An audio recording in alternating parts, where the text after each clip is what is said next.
ஒரே ஒரு சப்ஸ்கிரைப் மட்டும் பண்ணிவிட்டு பாருங்கள். பார்த்தீங்கன்னா மனோஜ் இருந்துக்கிட்டு, ஐயோ இந்த 5,00,000 கொடுத்துட்டு இப்படியாச்சும் டிவைஸ் வாங்கலான்னு நினச்சினே, என்ன பண்ணுறதோ எனக்கு தெரியல, இப்படி போய் மாட்டிக்கினேனே, எலி பிடிக்க வந்தவ இப்போ நானே எலி வலையில் மாட்டிக்கின மாதிரி இருக்குனே, அந்த பக்கம் அவளை கல்யாணம் பண்ணிட்டேன், இப்போ இவ ப்ரெக்னெண்ட்டாக இருக்கா, நான் என்னத்தான் பண்ணேன் அப்படின்ற மாதிரி மனோஜ் வந்து புலம்பிட்டு இருக்காரு.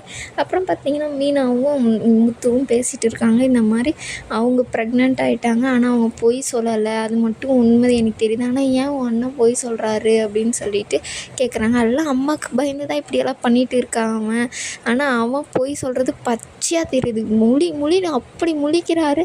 அப்பயும் உங்கள் அம்மா அவளை தான் நம்புகிறாரு, என்ன பண்ணுறதோ தெரியல. ரோகிணி ஒரு கல்யாணத்தை பண்ணுறதுக்காக தான் பொய் சொல்லி அவங்களுக்கு ஏற்கனவே கல்யாணம் ஆனதை மறைச்சி, குழந்தை இருக்கிறது மறைச்சி தான் மனோஜை கல்யாணம் பண்ணாங்க. ஆனால் அதில் பொய் சொன்னவங்க உண்மை தான், ஆனால் இதில் ஒரு பொண்ணு பொய் சொல்லுவான்னு சொல்லிட்டு, ஆனால் ரோகிணி அந்த மாதிரி பொண்ணு கிடையவே கிடையாது, உங்கள் அண்ணன் தான் இதுக்கு காரணம் அப்படின்னு சொல்லிட்டு மீனா வந்து சொல்கிறாங்க. முத்தும் எனக்கு தெரியும் அந்த பார்லர் அம்மா இப்படியெல்லாம் பண்ணாதுன்னு தெரியும், ஆனால் பார்லர் அம்மாவோட 4 மடங்கு மேலே மனோஜ், அவருக்கே அவன் டஃப்பு கொடுப்பான் பொய் சொல்கிறதுல. அப்படி இருக்கிறவன் இப்போ மட்டும் இப்படி உண்மையாக சொல்லிட போகிறான், அல்ல அம்மாக்காக தான். ஆனால் அம்மாவும் பார்த்தியா, எப்பயுமே அவன் என்ன பொய் சொன்னாலும் இந்த வீடு கைவிட்டு போகிற நிலைமையிலையும் நம்ம கடங்கார ஆகி நின்றுட்டு இருக்கோம், அப்பயும் அவனுக்கு தான் சப்போர்ட் பண்ணுறாங்க. என்னத்த பண்ணுறதோ போ அப்படின்றாங்க. அவங்க அம்மா சொன்னது நடந்துருச்சு, ஆனால் அவங்க தான் ஃபஸ்ட்டு மனோஜுக்கு தான் ஃபஸ்ட்டு குழந்த பிறக்கணும் அப்படின்னு சொல்லிட்டு சொன்னாங்க. ஆனால் அதே மாதிரி தானே இப்போ ரோகிணி வந்து ப்ரெக்னெண்ட்டாக இருக்காங்க அப்படின்றாங்க. ஆனால் அம்மா அதை ஏற்றுக்கவே மாட்டாங்க அப்படின்னு சொல்லிட்டு சொல்கிறாங்க. ஏன்னா இப்போ அவங்களுக்கு பணக்கார வீட்டில் மனோஜுக்கு ஒரு குழந்த பிறக்கணும், ரோகிணியால் கிடைக்கிறது கண்டிப்பாக அவங்க வாரிசை அவங்க ஏற்றுக்கவே மாட்டாங்க. ரோகிணி இந்த வீட்டுக்கு வரவும் இது பண்ண மாட்டாங்க அப்படின்றாங்க. ஆனால் ரோகிணி அண்ணனை விடுறதாவே இல்லை இனிமே அப்படின்னு சொல்லிட்டு முத்துவும் மீனாவும் பேசிட்டு இருக்காங்க. அந்த பக்கம் பார்த்திங்கன்னா ஸ்ருதியும் ரவியும் வந்து பேசிட்டு இதை தான் பேசிகிட்டு இருக்காங்க. ரோகிணி இதில் பொய் சொல்லவே இல்லை, உன் அண்ணன் மட்டும்தான் பொய் சொல்கிறாங்க, ஏன் இந்த மாதிரிலாம் பண்ணணும் அப்படின்னு சொல்லிட்டு 2 பேரும் பேசிகிட்டு இருக்காங்க. இதில் வந்து நம்ம ஏதாச்சும் ஹெல்ப் பண்ணுவோமா அப்படின்னு சொல்லிட்டு கேட்கும்போது, வேணாம் நம்ம வேடிக்கை மட்டும் பார்ப்போம், மனோஜ் எந்த நேரத்தில் எப்படி மாறுவானே தெரியாது, பாரு எவ்வளோ பொய் சொல்கிறாங்க, அண்ணாலும் அம்மாவும் அப்படி தான் அவங்கள தான் நம்புகிறாங்க, அம்மாவுக்கு பிடிச்ச பையனே அவன் தான், அவன் என்ன சொன்னாலும் அம்மா கேட்பாங்க, சப்போர்ட்டாக அவனுக்கு மட்டும்தான் பண்ணுவாங்க அப்படின்ற மாதிரி ரவியும் ஸ்ருதியும் பேசுகிறாங்க. என்ன பண்ணுறதோ பார்ப்போம், டைவர்ஸ் கிடைக்க போகிறதில்ல.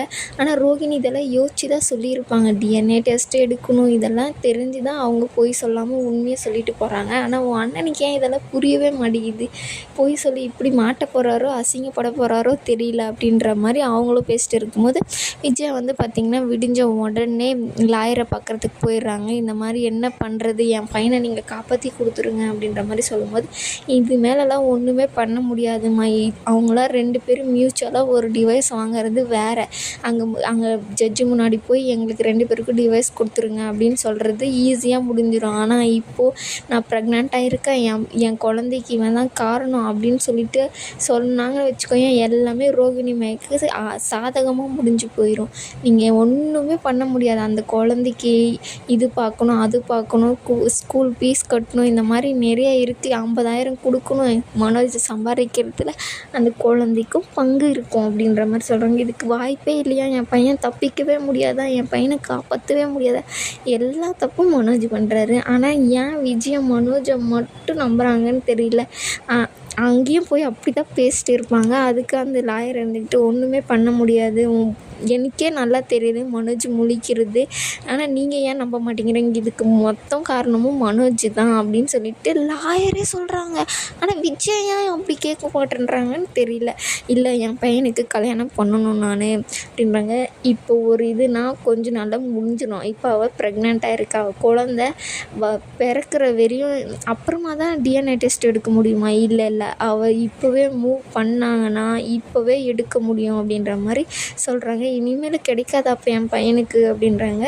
ஆனால் ரோகிணி மனசை வைக்கணும், அதுக்கு நீங்கள் என்ன பண்ணணுமோ அதை போய் பண்ணுங்க அப்படின்றாங்க. ஐயோ என் பையனை நான் காப்பாற்றியே ஆகணும் அப்படின்ற மாதிரி அங்கேருந்து விஜய் வந்து கிளம்புறாங்க. இது என் 50வது கேஸ், இதை வச்சு நான் சீக்கிரமாக முடிக்கணும்னு நினச்சேன் அப்படின்ற மாதிரி லாயர் வந்து இன்னொரு பக்கம் புலம்பிட்டு இருக்காங்க. அதுக்கப்புறம் பார்த்திங்கன்னா ரோகிணி வந்து ரேணுகாவை வந்து மீட் பண்ணுறாங்க. "என்னாச்சு? ஏன் இங்கே இருக்கீங்க?" அப்படின்னு சொன்னோனே, "இல்லை, நான் ஒரு கம்பெனிக்கு இன்டர்வியூக்கு வந்தேன். நீங்களே பெரிய இடத்து பொண்ணு. உங்கள் வீட்டில் எத்தனை பேர் வேலை செய்கிறாங்க. நீங்கள் ஏன் இப்படியெல்லாம் கஷ்டப்படுறீங்க?" "இல்லை, என்னை என் அப்பா அம்மா படிக்க வச்சுருக்காங்க. அதுக்கு நான் தகுந்த வேலையை நான் பார்க்கணும். இல்லை, நான் சந்தோஷமாக தான் இந்த வேலைக்கு போகிறேன்." அப்படின்ற மாதிரி பேசிட்டே இருக்கும்போது கரெக்டாக அவங்க அம்மா வந்துடுறாங்க. வந்தவுடனே, "என் பொண்ணை இப்படியெல்லாம் கஷ்டப்படுத்துகிறா பார்த்தியா? நீ எப்படி வளர்ந்த பொண்ணு. அவங்க பாரு, ஒருத்தி அவங்க அப்பா செத்ததுனால ஒருத்திக்கு கல்யாணம் ஆச்சு. இன்னொருத்தி ஒரு நல்ல கவர்மெண்ட் ஃபேமிலியாக கல்யாணம் பண்ணின்னு போயிட்டா. நீ மட்டும் ஏன் இப்படி கஷ்டப்படுற அந்த வீட்டுக்கு போய்? அதெல்லாம் ஒன்றும் இல்லை. நானே இஷ்டப்பட்டு தான் இப்படி செலவு பண்ணேன்." எல்லாம் ஃபஸ்ட்டு ஸ்டார்டிங்கில் இப்படி தான் சொல்லுவேன். அதுக்கப்புறம் அம்மா அப்பான்னு ஓடி வருவேன். அப்போ தெரியும் நான் அப்படியெல்லாம் வரவே மாட்டேன். என்னை நல்லா பார்த்துக்கிறாங்க. அந்த வீட்டில் ஒரு பொண்ணு மாதிரி பார்த்துக்கிறாங்க அப்படின்றாங்க. "எல்லாம் உனக்கு பேச கற்றுக்கிட்ட. நீ என்ன பண்ணுறது? எங்களெல்லாம் விட்டுட்டு உன்னால் எப்படி அங்கே போய் நல்லா இருக்க முடியுது? 3 வேளை விதவிதமாக ஜூஸ் குடிப்பியா? 10 நிமிஷத்துக்கு ஒரு டைம் ட்ரெஸ் எல்லாம் மாற்றுவியே?" அப்படின்ற மாதிரிலாம் சொல்கிறாங்க. "அதெல்லாம் ஒன்றும் இல்லை. அது எல்லாமே நான் பார்த்துக்கிறேன். என் வாழ்க்கை இதுன்ற" மாதிரி அவங்க அம்மாக்கே பதிலடி கொடுத்துட்டு அங்கேருந்து கிளம்புறாங்க. இதோட இந்த எபிசோடு முடியுது.